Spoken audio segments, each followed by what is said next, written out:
ويغفر لكم ذنوبكم ومن يطع الله ورسوله فقد فاز فوزا عظيما. أما بعد فإن خير الحديث كتاب الله وخير الهدي هدي محمد صلى الله عليه وسلم وشر الأمور محدثاتها وكل محدثة بدعة وكل بدعة ضلالة وكل ضلالة في النار. أعوذ بالله من الشيطان الرجيم. بسم الله الرحمن الرحيم. ومن يطع الله ورسوله يدخله جنات تجري من تحتها الأنهار خالدين فيها وذلك الفوز العظيم. ومن يعص الله ورسوله ويتعدى حدوده يدخله نارا خالدا فيها وله عذاب مهين. رب اشرح لي صدري ويسر لي امري واحلل عقدة من لساني يفقهوا قولي. اللهم رب زدني علما. معزز سامعین، تمام قسم کی تعریف، حمد و ثنا، کبریائی اور بڑائی اللہ رب العالمین کے لیے لائق و سزاوار ہے، جو ہم سب کا خالق ہے، مالک ہے، پالنہار ہے، مدبر ہے، جس نے ہم بنی و انسان کو اس دنیا کے اندر عدل سے وجود بخشا، ہماری رشد و ہدایت کے لیے بہت سارے انبیاء اور رسول کو اس دنیا کے اندر مبعوث فرمایا۔ درود و سلام نازل ہو اللہ رب العالمین کے بھیجے گئے تمام نبیوں اور تمام رسولوں پر، بالخصوص ہمارے اور آپ کے آخری نبی جناب محمد رسول اللہ صلی اللہ علیہ وسلم پر، ان کے آل و اصحاب اور ان کے متبعین پر۔ معزز سامعین، بزرگوں، نوجوان ساتھیوں، پردہ نشین اسلامی خواتین، گزشتہ جمعہ آپ لوگوں نے محبت رسول کا کیا تقاضا ہے اس سلسلے میں چند باتیں آپ کے گوش گزار کی گئی تھی۔ اسی سلسلے کو آگے بڑھاتے ہوئے آج بھی چند باتیں آپ کے سامنے انشاءاللہ رکھنے کی کوشش کی جائے گی۔ نبی کریم صلی اللہ علیہ وسلم سے محبت کا تقاضا یہ ہے کہ آپ کی اتباع کی جائے، آپ کی پیروی کی جائے اور آپ کی فرمانبرداری کی جائے، کیونکہ آپ کی اتباع، آپ کی تابعداری اور آپ کی فرمانبرداری یہی دنیا اور آخرت میں کامیابی کا ایک مومن، ایک مسلمان کے لیے معیار ہے۔ اللہ تبارک و تعالیٰ قرآن مجید سورۃ النساء کے اندر فرماتا ہے وَمَن يُطِعِ اللَّهَ وَرَسُولَهُ يُدْخِلْهُ نَارًا خَالِدًا فِيهَا وَمَن يُطِعِ اللَّهَ وَرَسُولَهُ يُدْخِلْهُ جَنَّاتٍ تَجْرِي مِن تَحْتِهَا الْأَنْهَارُ خَالِدِينَ فِيهَا وَذَلِكَ الْفَوْزُ الْعَظِيمُ۔ اللہ نے کہا کہ جو شخص بھی اللہ کی اور اس کے رسول کی اطاعت کرتے ہیں، ایسے لوگوں کے لیے اللہ تبارک و تعالیٰ نے جنت تیار کر رکھی ہے، جس میں ہمیشہ ہمیش کے لیے داخل ہوں گے، ہمیشہ ہمیش کے لیے اس جنت میں رہیں گے، اور یہ سب سے بڑی کامیابی ہے۔ وَمَن يَعْصِ اللَّهَ وَرَسُولَهُ وَيَتَعَدَّ حُدُودَهُ يُدْخِلْهُ نَارًا خَالِدًا فِيهَا۔ اور جو شخص اللہ کی، اس کے رسول کی نافرمانی کرے گا، ایسے شخص کو جہنم میں داخل کیا جائے گا اور اس میں وہ ہمیشہ رہے گا اور اس کے لیے رسوا کن عذاب ہوگا۔ معلوم یہ ہوگا کہ کامیابی چاہے دنیا کی ہو، کامیابی چاہے آخرت کی ہو، دونوں کامیابی ایک مومن، ایک مسلمان کے لیے اللہ کے نبی جناب محمد رسول اللہ صلی اللہ علیہ وسلم کی اطاعت میں ہے، آپ کی تابعداری میں ہے، آپ کی فرمانبرداری میں ہے، اور آپ کی محبت اور آپ سے عشق کا صرف دعویٰ کرنا یہ ہمارے لیے کافی نہیں ہے، بلکہ محبت تقاضا کرتی ہے عمل کا، محبت تقاضا کرتی ہے اطاعت کا، محبت تقاضا کرتی ہے اتباع کا اور پیروی اور فرمانبرداری کا۔ اللہ تبارک و تعالیٰ نے فرمایا وَمَا أَتَاكُمُ الرَّسُولُ فَخُذُوهُ وَمَا نَهَاكُمْ عَنْهُ فَانْتَهُوا، کہ رسول جو کچھ تم کو دے اس کو لے لو، اور جس چیز سے رسول منع کر دے اس سے اپنے آپ کو روک لو۔ اور خود اللہ کے نبی صلی اللہ علیہ وسلم نے بھی اس بات کو بیان فرمایا ہے۔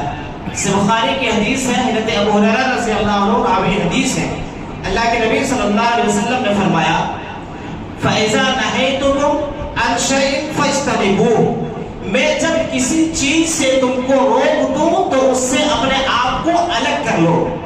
اللہ کے نبی فرماتے ہیں کہ جب میں کسی چیز کا ہوں، کسی چیز سے منع کر دوں تو تم اپنے آپ کو اس چیز سے الگ کر لو.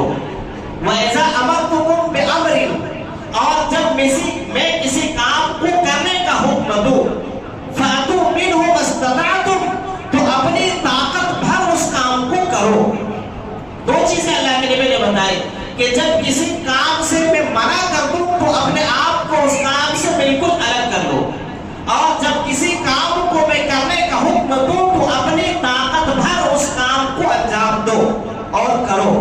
تو محبت کا تقاضا یہی ہے کہ اللہ کے نبی صلی اللہ علیہ وسلم کے فرامین کے اوپر اور آپ کے منہیات کے اوپر، دونوں چیزوں کے اوپر عمل کیا جائے. یہ محبت کا تقاضا. ایک آدمی مثال کے طور پر ایک آدمی کہتا ہے کہ ابا میں آپ سے بہت محبت کرتا ہوں، آپ کی جو ہے مجھے بڑی محبت ہے، بڑی عزت میں آپ کی کرتا ہوں، لیکن ابا اس کو کسی کام کا کرنے کا حکم دے تو کہے کہ نہیں، میں یہ کام مجھ سے نہیں ہوگا، میں نہیں کر سکتا ہوں، کسی اور کو آپ کہہ دیجیے کرنے کے لیے. تو یہ کیسی محبت ہوگی؟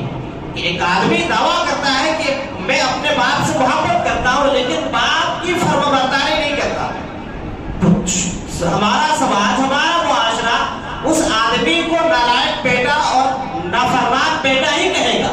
اسی طریقے سے اللہ کے نبی صلی اللہ علیہ وسلم سے صرف محبت کا دعویٰ کرنا اور محبت نہ کرنا یہ خطرناک چیز ہے، بلکہ دعوے کے ساتھ ساتھ اس دعوے کو عملی جامہ پہنانا اور اس دعوے کے مطابق نبی کریم صلی اللہ علیہ وسلم کی ایک ایک فرامین کو اور آپ کے منع کردہ ایک ایک کام سے، ایک ایک حکم سے اپنے آپ کو دور رکھنا، یہ انتہائی ہمارے لیے ضروری ہے.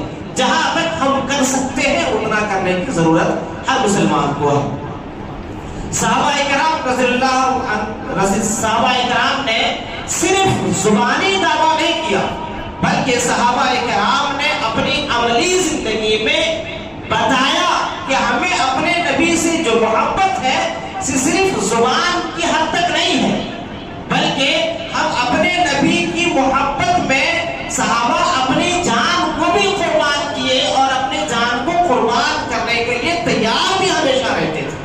ان کی محبت حقیقی محبت تھی.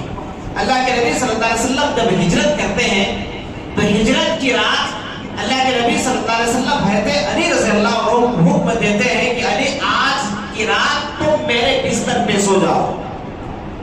حضرت علی رضی اللہ عنہ کو اللہ کے نبی سے محبت ہے اور محبت کا تقاضا یہ ہے کہ آپ کی اطاعت کی جائے، آپ کی تابعداری کی جائے.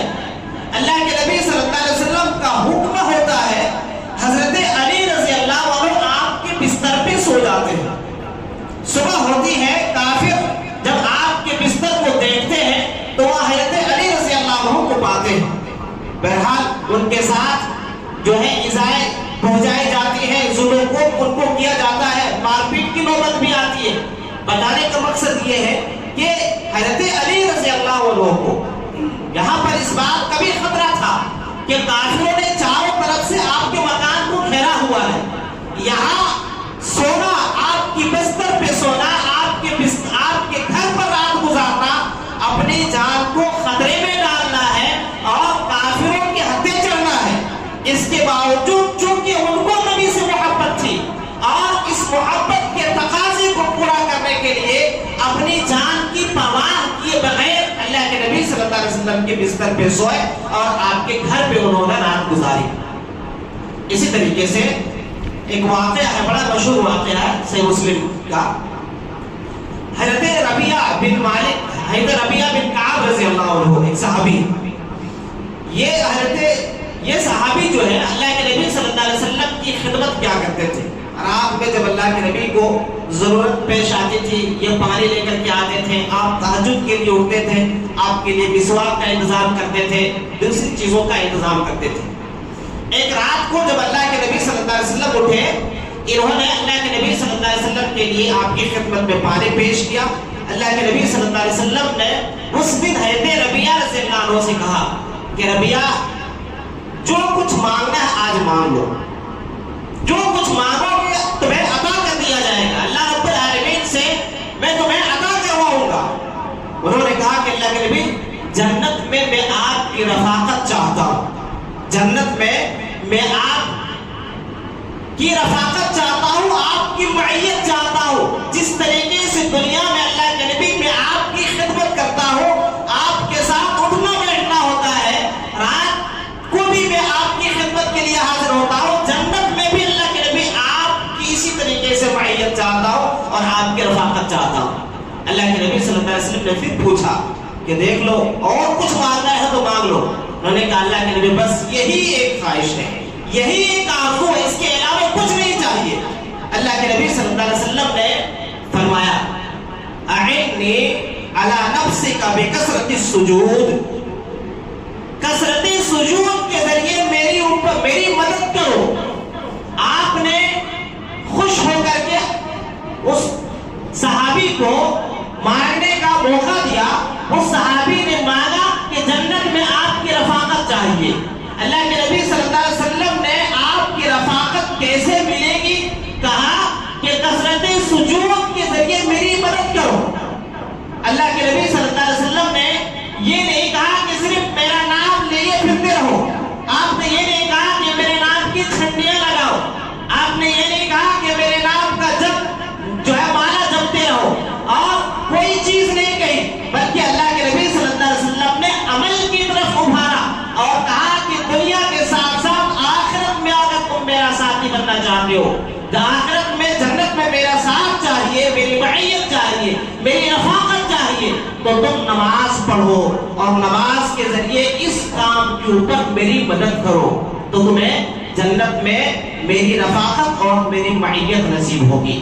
معلوم کیا ہوا کہ صرف زبان سے محبت کا دعویٰ کرنے سے کچھ بھی نہیں بنتا، جب تک کہ عمل کے ذریعے آپ اس محبت کے تقاضے کو پورا نہیں کرتے، اللہ کے نبی صلی اللہ علیہ وسلم کی جو ہے صحبت یا آپ کی رفاقت یا آپ کی محبت آپ کو نہیں ملنے والی، جب تک آپ اس محبت کے تقاضے کو پورا نہیں کرتے۔ اس کے ساتھ ساتھ جو ہے کہ خواتین بھی اللہ کے نبی صلی اللہ علیہ وسلم کی اطاعت میں کوئی پیچھے نہیں رہتی تھی، خواتین بھی اللہ کے نبی صلی اللہ علیہ وسلم کی اطاعت، آپ کی فرما برداری، آپ کی اتباع میں مردوں کی طرح پیش رہا کرتی تھی، اور انہوں نے بھی عجیب مثالیں قائم کی ہیں۔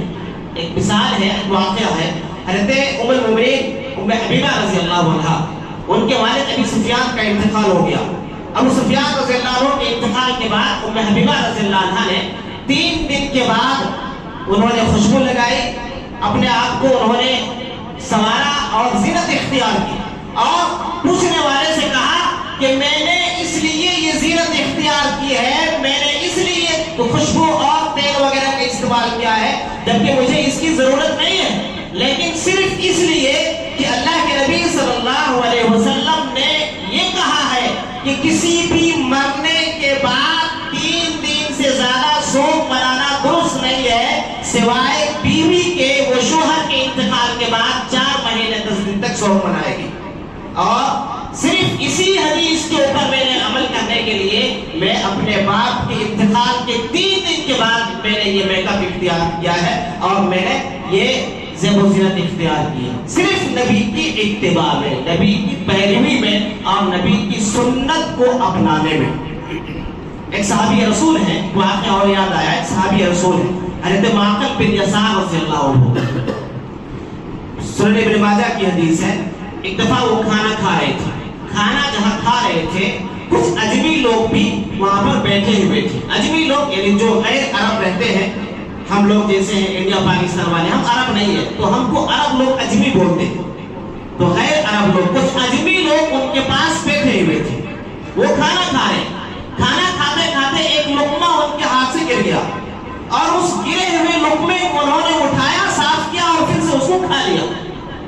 ساتھ میں بیٹھے ہوئے ان کے ایک ساتھی نے کہا کہ دیکھو یہ اجمی لوگ کیسی باتیں کر رہے ہیں کہ آپ کے سامنے پورا پلیٹ بھر کے کھانا موجود ہے اور آپ گرے ہوئے لقمے کو اٹھا کے صاف کر کے کھا رہے ہیں، یہ عجیب بات ہے۔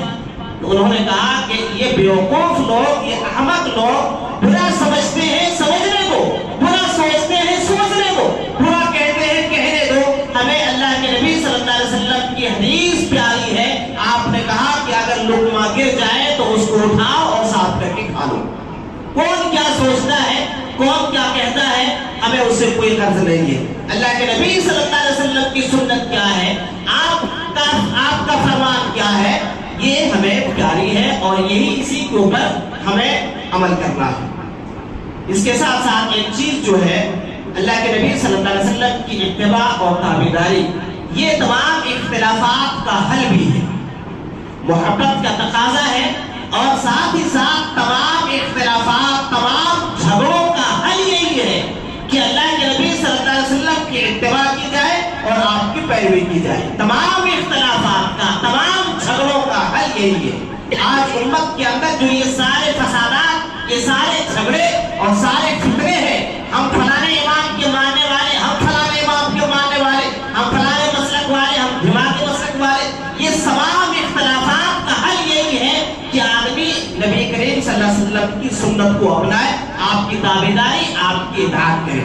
سورہ نساء کی آیت ہے, اللہ رب العالمین نے فرمایا یا ایھا الذین آمنوا اطیعوا اللہ واطیعوا الرسول واولی الامر منکم فإن تنازعتم فی شیء فردوه الی اللہ والرسول ان کنتم تؤمنون باللہ والیوم الآخر ذلک خیر واحسن تأویلا. اللہ رب العالمین نے کہا کہ ایمان والو, تم اللہ کی اطاعت کرو, اس کے رسول کی اطاعت کرو, اور جو صاحب امر ہیں ان کی اطاعت کرو. اور جب کسی معاملے میں تمہارے درمیان اختلاف ہو جائے, جھگڑا ہو جائے, تو اس اختلاف کو اللہ کی طرف, اس کے رسول کی طرف پلٹاؤ, اللہ کی طرف, اس کے رسول کی طرف پلٹاؤ. ان کنتم مؤمنین, ان کنتم, اگر تم مومن ہو, اللہ نے کہا اللہ کی طرف, اس کے رسول کی طرف پلٹاؤ. اللہ رب العالمین نے اللہ اور اس کے رسول کی طرف اپنے تمام اختلافات کو پلٹانے کا حکم دیا. اللہ کے نبی صلی اللہ علیہ وسلم نے بھی اپنی احادیث کے اندر اس چیز کو بیان فرمایا. ایک لمبی حدیث ہے سنن ابی داؤد کی, اس حدیث کے اندر اللہ کے نبی صلی اللہ علیہ وسلم فرماتے ہیں, حضرت عرباض بن ساریہ راوی حدیث ہے, کہتے ہیں کہ ایک دن اللہ کے نبی صلی اللہ علیہ وسلم نے ہمیں وعظ فرمایا, ایک درس دیا. آپ نے وہ وعظ جو فرمایا, کہتے ہیں وعظنا رسول اللہ صلی اللہ علیہ وسلم موعظۃ بلیغۃ.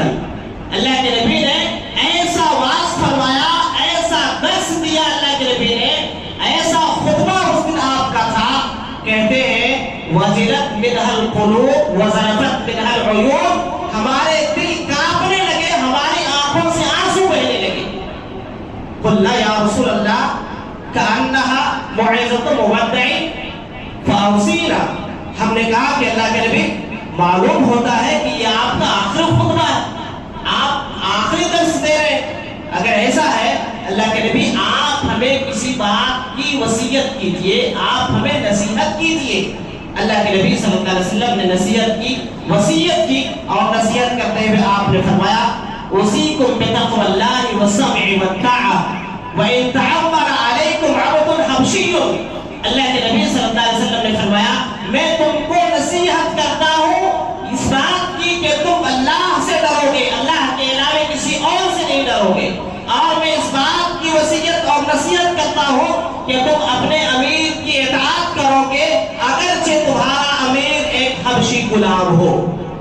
اس کے بعد آگے اللہ کے نبی نے فرمایا وَإِنَّهُ مَن يَعِشْ مِنْكُمْ فَسَيَرَىٰ اخْتِلَافًا كَثِيرًا, میرے بعد جو شخص بھی زندہ رہے گا تو بہت سارا اختلاف دیکھے گا, بہت سارا انتشار دیکھے گا. اللہ کے نبی صلی اللہ علیہ وسلم نے فرمایا فعلیکم بسنتی وسنت الخلفاء الراشدین المہدیین وعضوا علیہا بالنواجذ. اللہ کے نبی نے فرمایا کہ جب تم اختلاف کو دیکھو گے تو اس اختلاف کے دور میں میری سنت کو مضبوطی سے پکڑنا, خلفاء راشدین کی سنت کو مضبوطی سے پکڑنا, اپنے دانتوں سے پکڑ لینا. اور آگے اللہ کے نبی نے فرمایا وَإِيَّاكُمْ مُحْدَثَاتِ الْأُمُورِ, اور نئی نئی بدعات کو ایجاد کرنے سے بچنا. فَإِنَّ كُلَّ بِدْعَةٍ ضَلَالَةٌ, اس لیے کہ ہر بدعت گمراہی ہے. یہ پہلی کی آیت اور اس حدیث کو آپ سامنے رکھیں, دونوں چیزوں کے اندر, حدیث کے اندر اور آیت کے اندر, اللہ رب العالمین نے, اس کے رسول نے فرمایا ہے کہ اختلاف کو اللہ اور اس کے رسول سے حل کراؤ, اللہ اور اس کے رسول سے حل کراؤ. کسی بھی مسئلے میں اختلاف ہو جائے کسی بھی بات پر اختلاف ہو جائے اس مسئلے کا حل قرآن میں ڈھونڈو، حدیث میں تلاش کرو، ان دونوں میں تمہیں مل جائے گی۔ اور جو ہے اللہ کے نبی صلی اللہ علیہ وسلم کی سنت کو اپناؤ مضبوطی کے ساتھ، اور خلفائے راشدین کی سنت کو مضبوطی کے ساتھ اپناؤ۔ اللہ کے نبی صلی اللہ علیہ وسلم نے اس بات کا حکم دیا۔ اور پھر جب اختلاف کا حل اللہ اور اس کے رسول سے ہمیں اور آپ کو مل جائے، کتاب اللہ میں اور سنت رسول اللہ میں جب ہمیں اختلاف کا حل مل جائے تو اب اس کو بلا چو و چرا آمنا و صدقنا کہتے ہوئے اس کے سامنے اپنے سر کو خم کر دینا اور سر تسلیم کو خم کرتے ہوئے اس کو مان لینا، قبول کر لینا۔ اللہ رب العالمین نے سورہ نساء کی آیت ہے فرمایا فلا وربک لا یؤمنون حتی یحکموک فیما شجر بینہم ثم لا یجدوا فی انفسہم حرجا مما قضیت ویسلموا تسلیما۔ اللہ رب العالمین نے کہا کہ آپ کے رب کی قسم یہ لوگ مومن نہیں ہو سکتے جب تک کہ یہ لوگ آپ کو اپنا فیصل نہ مان لیں، آپ کو اپنا حکم اور اپنا جج نہ مان لیں، اور آپ جو فیصلہ کر دیں اس فیصلے کو بلا چو و چرا قبول کر لیں اور اپنے دل میں ذرہ برابر بھی تنگی نہ رکھیں۔ یہ آیت کریمہ نازل جب ہوئی تھی ایک معمولی سی بات تھی، دو صحابی کے درمیان اختلاف ہوا تھا، حضرت زبیر رضی اللہ عنہ اور ایک دوسرے صحابی کے درمیان پانی کی سینچائی کو لے کر کے اختلاف ہوا، جھگڑا ہو گیا اور دونوں اللہ کے نبی کے پاس آئے اور کہا کہ اللہ کے نبی ہمارے درمیان یہ اختلاف ہوا ہے، آپ اس کا فیصلہ فرما دیں۔ اللہ کے نبی صلی اللہ علیہ وسلم جب فیصلہ فرمایا تو وہ فیصلہ حضرت زبیر کے حق میں ثابت ہوا، اور حضرت زبیر اللہ کے نبی صلی اللہ علیہ وسلم کے پھوپھی ذات بھائی تھے، تو دوسرے جو صحابی تھے، دوسرے جو آدمی تھے، انہوں نے کہا کہ اللہ کے نبی یہ فیصلہ آپ نے اپنے رشتہ داری کو مد نظر رکھتے ہوئے دیا ہے۔ اللہ تبارک و تعالیٰ نے فوراً یہ آیت کریمہ نازل فرمائی اور کہا کہ تم مومن نہیں ہوگے جب تک کہ نبی کو اپنا جج نہ مان لو، اور جو کچھ نبی فیصلہ سنا دے اس فیصلے کو قبول کرو اور اپنے دل میں بھی ذرہ برابر بھی تنگی محسوس نہ کرو۔ نبی نے جو کہہ دیا بس اس کو مان لو، ہر حال میں اس کو مان لو اور اس کے مطابق عمل کر لو۔ کتنے سارے معاملات آج ہیں ہم دیکھتے ہیں کہ کوئی کسی امام کے پیچھے چل رہا ہے، کوئی کہیں پر چل رہا ہے، کوئی کسی مسئلے کو مان رہا ہے، کسی کو نبی کی احادیث یا نبی کی تعلیم کی فکر نہیں ہے۔ ہر آدمی کو اپنے مسئلے کی فکر ہے، اپنے امام کا دفاع کی فکر ہے، ہر آدمی کو اپنے مسلک کی ترویج کرنی ہے، اشاعت کرنی ہے، سنت اور کتاب اللہ کی کسی کو ضرورت نہیں ہے۔ آج یہ معاملہ ہمارا ہو گیا، کسی بھی اختلاف میں اللہ اور اس کے رسول کی طرف پلٹے، اللہ اور اس کے رسول جو فیصلہ کر دے اس فیصلے کو فوراً قبول کر لیا جائے۔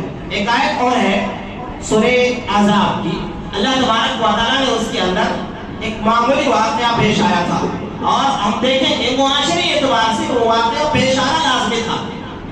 حضرت زینب بنت جہش رضی اللہ عنہا اللہ کے نبی صلی اللہ علیہ وسلم کی پھوپھی ذات بہن، اللہ کے نبی صلی اللہ علیہ وسلم نے حضرت زینب کو حکم دیا کہ تم حضرت زید بن حارثہ سے نکاح کر لو۔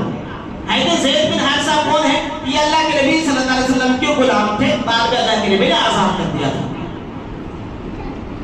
تو حضرت زینب سے جب اللہ کے نبی نے کہا کہ زید سے تم نکاح کر لو تو حضرت زینب نے انکار کیا، ان کے بھائی نے انکار کیا کہ ایسا کیسے ہو سکتا ہے؟ ایک غلام کے ساتھ، ہم قریش خاندان کے لوگ ہیں، ہم قریش خاندان کی بچی ہے، ایک غلام کے ساتھ جس کے خاندان کا پتہ نہیں، جس کے گاؤں کا پتہ نہیں، جس کے شہر کا پتہ نہیں، کہاں کیا ہے پتہ نہیں، اس کے ساتھ ہم اپنی بیٹی کا نکاح کیسے کر دیں؟ انکار کر دیا لوگوں نے۔